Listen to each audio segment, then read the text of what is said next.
I'd like to say welcome to my friend, Pastor Tyrone Boyd, who's joining me for a quick chat about Sabbath School. Tyrone Boyd and I, we go way back many, many years. He was one of the first that engaged me in my Sabbath School training many years ago when he was the lead pastor of the, I think it was Agape. Was that the name of your church? Yes. Which you poured your heart and soul into that church. And he's known all over. And now he is the church ministries director of the Southeastern Conference, or no? Southwest Region Conference. Southwest Region Conference. So Pastor Boyd, thank you for taking the time to join me. As I said, we go way back. We just want to talk a little bit about Sabbath School, your thoughts on Sabbath School, and your thoughts on training. I'm glad to be with you, Brother Curtis. It's always a pleasure. Sabbath School comes under the umbrella here in Southwest Region of the Church Ministries Department. One of my hats I have to wear. So it is an important entity. Now, I take the position that Sabbath School is an excellent Bible education forum. I agree. It gives an opportunity for the members, and the denomination does an excellent job of laying out the lessons. You can expect to go through a whole book of the Bible like we're going through John now. I find it to be refreshing. And I think it exposes the members to the word in a way, in a forum that's different from the worship service and probably more insightful than they would get on their own without the aid of the lesson or without a class. I agree. So, I mean, I know that because you and I have worked together, and matter of fact, we have things on the calendar right now. That's right. That even though the mechanism is in place through the lessons, through the format, we still find challenges in many of our churches on just how to lead that Bible education period. Would you agree with that? I would agree. It's evident there's the attendance has diminished over the years in Sabbath School. And it is kind of looked upon, I think, as a less than important time period. When in reality, one of the best ways the enemy can prevent the people from learning the word is to make them think it's unimportant. Good point. And so we have got to improve the quality of the teaching and the appeal to the membership so that they will see the need and the significance of coming. There's significance in Sabbath School, there's substance to the lessons, but then we miss that opportunity unless it is delivered in a way that draws people in. And therein, I think, Curtis, lies part of the problem. It is not a preaching time. We don't want to be preachy, but I think it needs to be structured in a question and discussion. Somebody needs to take the time to lay out the principle from that lesson and then together interact with the members in a lesson forum that allows for input and insights to be gained. And I think you have to do that intentionally. It will not be haphazardly done, and creatively. Yeah, I agree with that.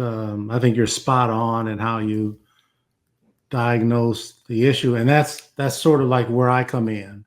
As you know, since it's been about 15 years now, I've been devoted to Sabbath School training, not only ministry leaders on how to lead the department, which I gleaned a lot from my time in leadership, but also how to facilitate these discussions, because you're right, it's not a preaching service.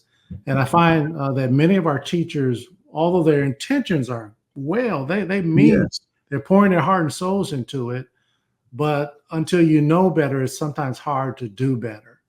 And so my goal in this ministry is to expose as many churches as I can to better the best methods of leading Sabbath school departments and facilitating a class.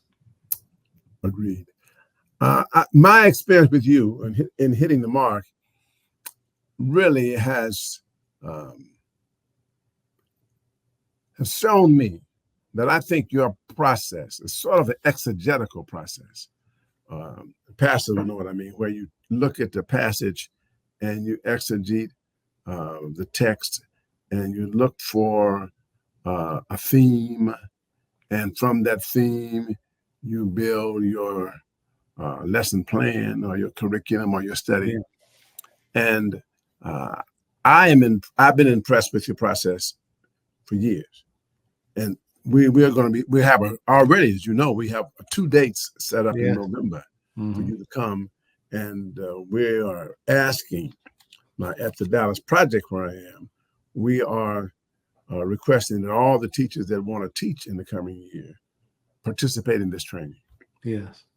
That's how important I feel it is, because otherwise we have no systematic process, and we need a system. In today's world, if you think you can just get up and hoop and make noise and read quotes, sometimes out of context, that does not appeal to the members or to the intellectual mind. You do not have to check your brain at the back door when you come in. I like that. It's okay to come in and have some questions. Come on. I like that. I like that. Well, it's a challenge, but I find that churches that will embrace change, and I know change is difficult. We're sometimes threatened by change, intimidated by change. But I believe that God He never stops calling us to a higher level. He never stops asking us to do more. I don't think there's going to come a time where we'll say, well, I know enough. There's nothing else I can learn. There's no way I can do things better.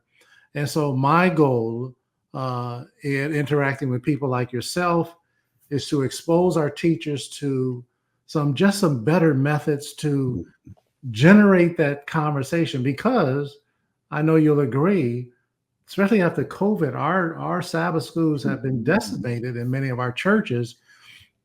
And to get people to come back out, they have to find value. They're not going to come out just so someone can talk at them for an hour. They're going to have to find value.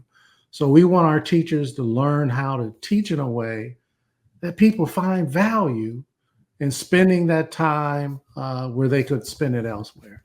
Yeah, and let me add something to that value. I like that. They add value to me. Sometimes I hear this. Perhaps you've heard it too, Curtis. We don't have enough time for Sabbath school. I'm not buying that. Yeah, me either. You got 45 minutes to enter into a person's mind. That's true. Develop what you want to say with quality, with appropriate questions that you ask the lesson itself, and then engage the people. I'd much rather for you to leave saying, man, I want some more, than to leave saying, I'm not ever coming back to that. So no. You got 40. If you got 45 minutes, I think you ought to plan for a good solid 30. And the discussion will carry you further. That's right. So I agree with you. We need to add value. And I don't want to hear, and I hope this goes out far and wide, at least in my conference. I don't want anybody coming to me talking about, we don't have enough time. You can study the lesson at home all week long. Yeah. You got 45 minutes to 40 minutes at church. Yeah. Absolutely. There's enough time. There's enough time. Some of the things we talk about in training is how do we spend that time? There you go.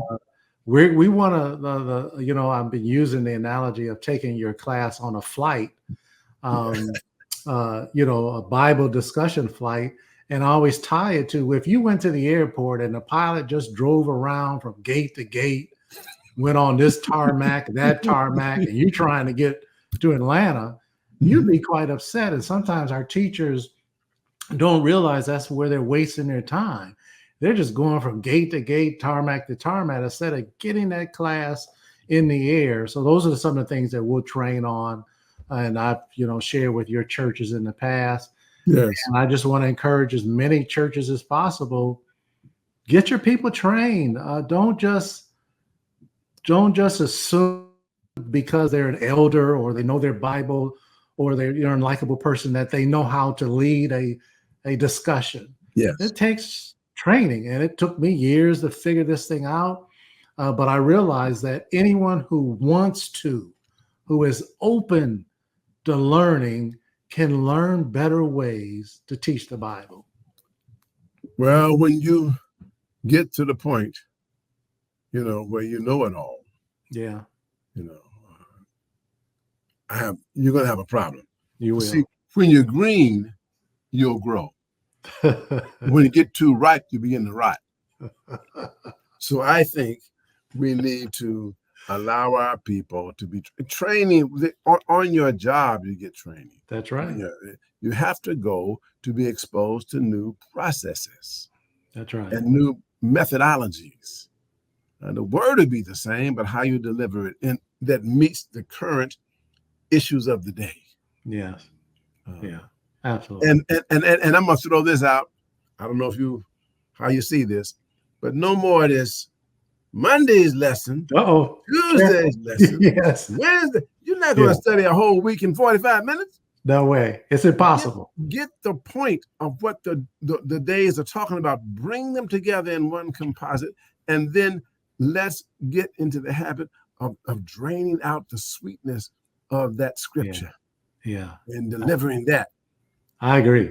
In a way that the people will say, that was a refreshing meal. Yeah.